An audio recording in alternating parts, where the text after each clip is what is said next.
Hello, this is Ash from Airlock. So this is my comparison between the A&K and PTS Masada airsoft guns. The one on top is the A&K version, and the one on the bottom is the PTS version.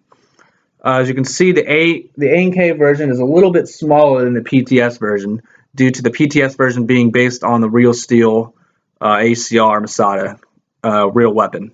We'll start with the A&K Masada and go over an overview of it real quick.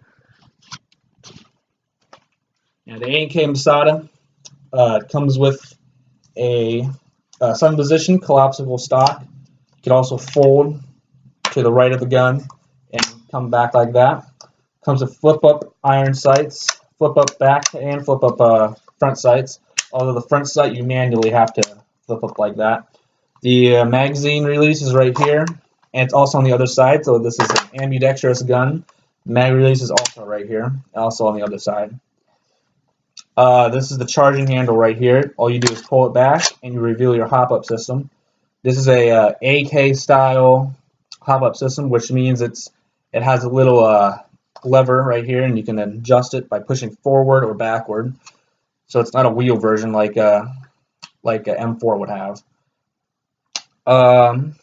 Also, the magazines worth noting is a 300 round PCAP or a PMAG high cap magazine. The handguard right here is an MOE style handguard. It's a little bit thicker and it's a little bit longer than an M4 handguard would be. I like it a lot. It's also where you store the battery. You push the battery to put the battery in by pushing out the pin, taking the pin out. Let's see if I can do that real quick. Take the pin out and the handguard will slide off. You put the battery right in here. You have enough room in this handguard for 9.6. You might have a little trouble getting it in there, but overall, it's pretty much room, pretty good room, I guess. You remove the barrel, which is a cool feature on both these guns. You have a lever right here. You just swing that to the side, and the whole barrel assembly will just come off like that. And also your hop-up system. So you can change your hop-up or your inner barrel, or just change the entire outer barrel system. And you just put it back in there like that. Just kind of jam it in there. Don't be too hard with it. You don't want to break anything. And it will just slide back in there, and you might have a little barrel wobble, but that's not the biggest deal in the world. Also worth noting, this is the metal hop-up right here, but it does not come with that. It comes with a plastic hop-up system. And then you put your handguard on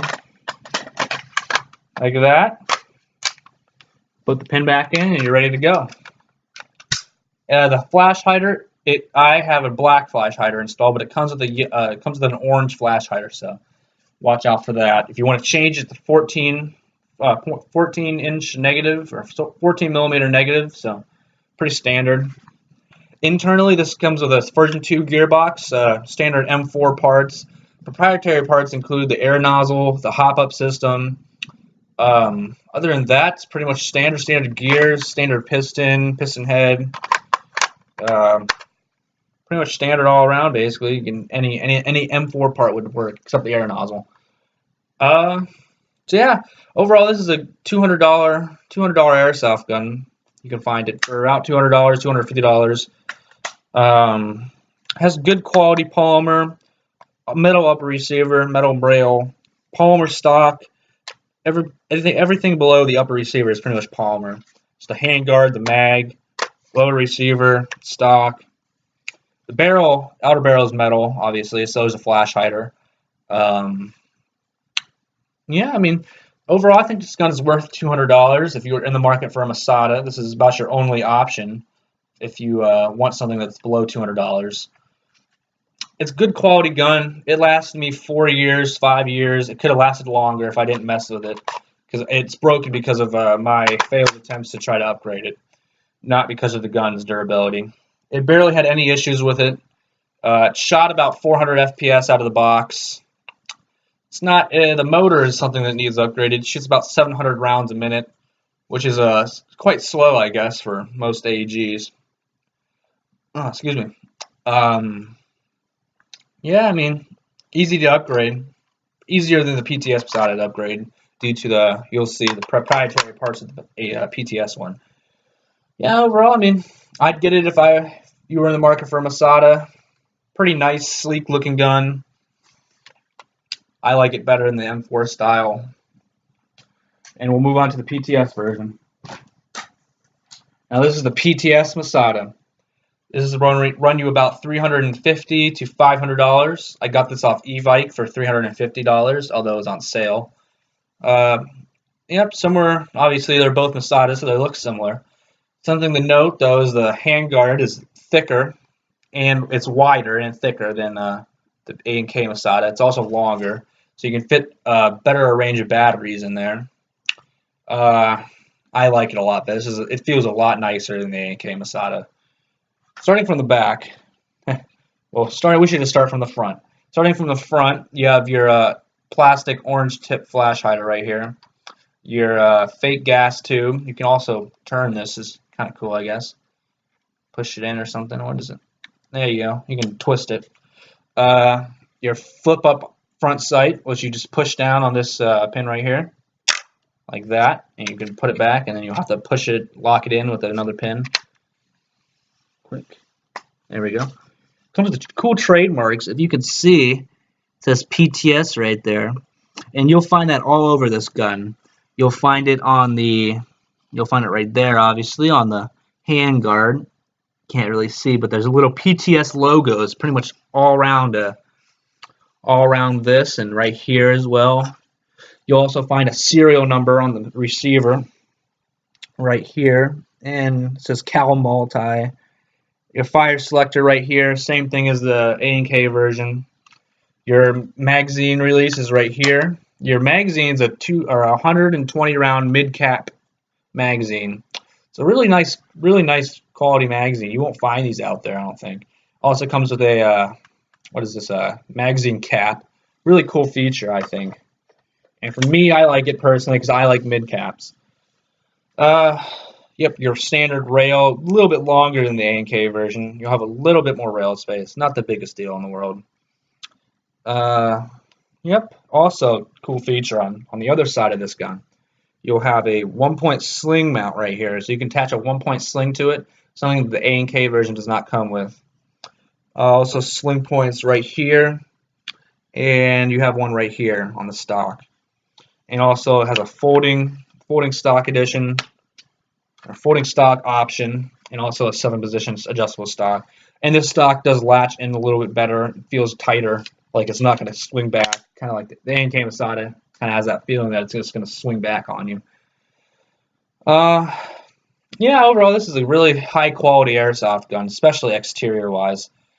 Internally, though, this has a proprietary version 2 gearbox, but it has a motor cage, so it's a proprietary gearbox just because of that.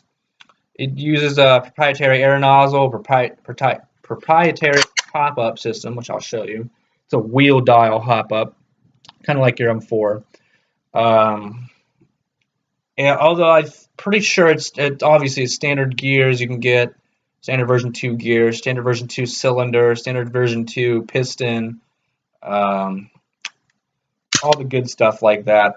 Internally, it also comes with a micro switch, which is similar to a MOSFET. It'll increase your trigger response, enabling you to shoot faster in semi-auto, and the fire rate on this is it's about 800 to 900 rounds a minute, so it's quite faster than the A&K Masada. You can upgrade that in both guns. It's not too hard to upgrade. Just change out the motors. Yeah, the quality of polymer on this weapon is just, I really like it. I mean, as you can see, it's really high quality polymer, and this overall exterior wise, this is a beautiful gun. A lot higher quality than the A&K Masada as far as exterior goes. I mean, it's really comfortable to shoulder this type of weapon. More comfortable than an M4 for me. I mean, that's what you really get. That's what you really pay for is the exteriors on this, is the exterior build quality on this weapon. I mean, you really can't match it as far as I know. I mean, you can get really expensive guns, but I mean, this is just amazing. I think probably my favorite gun that I've ever had, and it's yeah, it's worth every penny of that $350 I spent on it. Although I don't know about $500. That's pretty pricey. I mean, you can get a Crytac or something that's already built. I mean, it's already going to perform magnificent out of the box. This needs a few upgrades, I'd say. I'd say upgrade the hop-up system, put an R-hop in it, flat hop. The inner barrel might need changed. It shoots about 380 to 400 FPS, so that's pretty good right there. Maybe some air compression parts. I haven't really messed with that yet. Maybe in the future I will. But as my recommendations is upgrade the hop-up system immediately, which means installing an R-hop or flat hop. Then you'll get good range. I can shoot 200 feet, hit a target at 200 feet pretty easily with this. The A&K Masada, I can't really say the same. Another thing I should mention. With both these weapons, I would upgrade the hop-up systems. They're both not the best. Also the barrels. Overall, I mean, these both guns have their advantages and disadvantages. The biggest difference, obviously, is the price. The PTS version will probably cost you near twice as much as the A&K version will. But what you get, what you pay for. The PTS version is bigger, higher quality externals, the higher fire rate, the micro switch.